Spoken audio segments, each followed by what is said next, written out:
Hello, ഇന്ന് ഞാൻ വന്നിട്ടുള്ളത് വളരെ ടേസ്റ്റി ആയിട്ടുള്ള ഒരു ഡിഫറെൻ്റ് ആയിട്ടുള്ള ഉന്നക്കായ പോളയായിട്ടാണ്. ഉന്നക്കായയുടെ ടേസ്റ്റിൽ നമുക്ക് ഈസി ആയിട്ട് ചെയ്യാൻ പറ്റുന്ന ഒരു സ്നാക്കാണ് കേട്ടോ.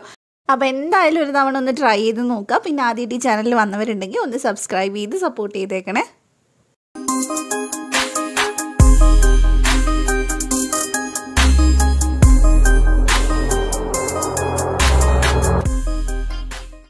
അപ്പോൾ ഇത് ഉണ്ടാക്കാനായിട്ട് ആദ്യം തന്നെ മിക്സിയുടെ ജാറിൽ ഞാൻ 2 മുട്ട എടുത്തിട്ടുണ്ട്. അത്യാവശ്യം വലുപ്പമുള്ള മുട്ടയാണ്, ചെറുതാണെങ്കിൽ 3 എടുക്കണം.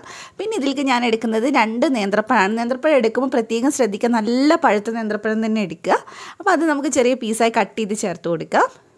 പിന്നെ ഇതിനകത്തോട്ട് നമ്മൾ ഒരു 1/4 കപ്പ് പഞ്ചസാര ചേർക്കുന്നുണ്ട്. അത് ഏകദേശം കറക്റ്റ് മധുരമായിരിക്കും. ഇനി ഇതിനകത്തോട്ട് നമുക്ക് ഒരു 1/2 ടീസ്പൂൺ ഏലക്കാപ്പൊടി ചേർത്ത് കൊടുക്കാം. അതിൻ്റെ കൂടെ തന്നെ 1/4 കപ്പ് പാലും കൂടെ ചേർത്ത് കൊടുക്കുക. എന്നിട്ട് ഇതെല്ലാം കൂടി നന്നായിട്ട് നമുക്കൊന്ന് അടിച്ചെടുക്കണം. ഒട്ടും തന്നെ കട്ടയില്ലാത്ത രീതിയിൽ അടിക്കാൻ നോക്കുക. അപ്പോൾ ഞാനിത് അടിച്ചെടുത്തിട്ടുണ്ട്. അപ്പോൾ നമ്മുടെ ബാറ്റർ ഇവിടെ റെഡി ആയിട്ടുണ്ട്. ഇനി നമുക്കിതിൻ്റെ ബാക്കി പരിപാടി ചെയ്യാം. ഈ ഒരു പരുവത്തിലാണ് കേട്ടോ ബാറ്റർ ഉണ്ടാവുക. നമുക്കിതങ്ങോട്ട് മാറ്റി വയ്ക്കാം. അപ്പോൾ ഇനി ഇതിൻ്റെ ഫില്ലിംഗ് ഉണ്ടാക്കാനായിട്ട് ഞാനിവിടെ ഒരു പാൻ വെച്ചിട്ടുണ്ട്. അതിലേക്ക് നമുക്ക് 2 ടീസ്പൂൺ നെയ്യ് ചേർത്ത് കൊടുക്കാം. അപ്പോൾ നെയ്യിൻ്റെ ടേസ്റ്റ് കുറച്ചുകൂടി ഇഷ്ടമാണെങ്കിൽ നിങ്ങൾക്ക് 3 ടീസ്പൂൺ ചേർത്ത് കൊടുത്താലും കുഴപ്പമൊന്നുമില്ല. ഇനി ഇതിലേക്ക് ഞാൻ 1 കപ്പ് തേങ്ങ ചേർത്ത് കൊടുക്കുന്നുണ്ട്. അപ്പോൾ തേങ്ങ 1 കപ്പ് ചേർക്കുകയാണെങ്കിൽ നമുക്ക് അത്യാവശ്യം നല്ല ഫില്ലിങ്സ് ഉണ്ടാവും, കഴിക്കുമ്പോൾ നല്ല രസം ഉണ്ടാവും. അപ്പോൾ ഇനി നമ്മളിതൊന്ന് വറുത്തെടുക്കണം. ഒരുപാട് കളറ് മാറണ്ട, എന്നാലും ആ ഒരു നല്ലൊരു മണം വരുന്നത് വരെ നമ്മളൊന്ന് വറുത്തെടുക്കുക. അപ്പോൾ നന്നായിട്ട് നമുക്ക് ഫ്ലെയിം കുറച്ച് വെച്ച് വറുത്തെടുക്കുക. പിന്നെ ഇതിനകത്തോട്ട് ഞാൻ ഏലക്കാപ്പൊടി ചേർക്കുന്നുണ്ട്. അതും അതേപോലെ തന്നെ നമ്മൾ ഒരു 1/2 ടീസ്പൂൺ അത്രയൊക്കെ മതി. പിന്നെ ഇതിനകത്തോട്ട് നമ്മൾ പഞ്ചസാര ചേർത്ത് കൊടുക്കുന്നുണ്ട്. ഞാൻ അവിടെ 2.5 ടേബിൾ സ്പൂൺ ചേർക്കുന്നുണ്ട്. അപ്പം അതിന് ഏകദേശം കറക്റ്റായിരിക്കും ഈ ഒരു അളവിൽ ചെയ്യുമ്പോൾ. ഇനി ഇതിനകത്തോട്ട് നമുക്ക് ഇഷ്ടമുള്ള നട്ട്സ് ചേർത്ത് കൊടുക്കാം. അപ്പം ഞാനിവിടെ കുറച്ച് അണ്ടിപ്പരിപ്പും മുന്തിരിയാണ് ചേർത്ത് കൊടുത്തിട്ടുള്ളത്. ഇനി ഇതെല്ലാം കൂടി നമുക്ക് നന്നായിട്ട് മിക്സ് ചെയ്തെടുക്കാം. അപ്പോൾ തേങ്ങയുടെ കളറൊക്കെ ചെറുതായിട്ടൊന്ന് മാറി വന്നിട്ടുണ്ട്.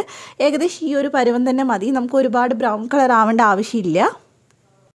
ഇപ്പോൾ തേങ്ങ നന്നായിട്ട് മൂത്ത് നല്ലൊരു മണമൊക്കെ വരുന്നുണ്ട്. അപ്പോൾ ഇത്രയും തന്നെ മതി. നമുക്കിനി ഫ്ലെയിം അങ്ങ് ഓഫ് ചെയ്യാം. അപ്പോൾ നമ്മുടെ ഫില്ലിങ്ങും ഇവിടെ റെഡി ആയിട്ടുണ്ട്. ഇനി നമുക്ക് ചെയ്ത് തുടങ്ങാം. അപ്പോൾ ഞാനിവിടെ ഒരു സോസ് പാൻ എടുത്തിട്ടുണ്ട്. അതിനകത്തോട്ട് നമുക്ക് കുറച്ചൊന്ന് നെയ്യൊന്ന് സ്പ്രെഡ് ചെയ്ത് കൊടുക്കാം.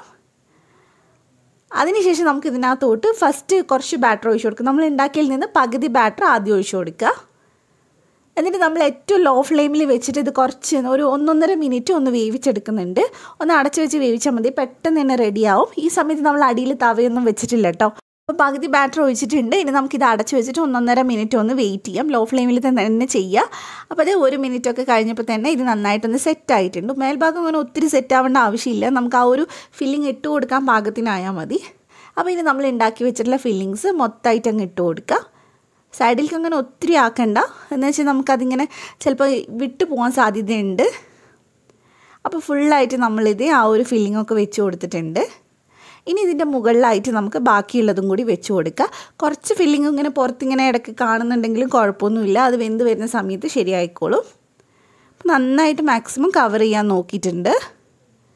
അപ്പോൾ ഇനി നമുക്കിത് അടച്ച് വെച്ചിട്ട് ഒന്ന് വേവിച്ചെടുക്കണം. പക്ഷേ ആദ്യം തന്നെ നമ്മൾ അടിയിലൊരു തവ വെച്ച് കൊടുക്കണം.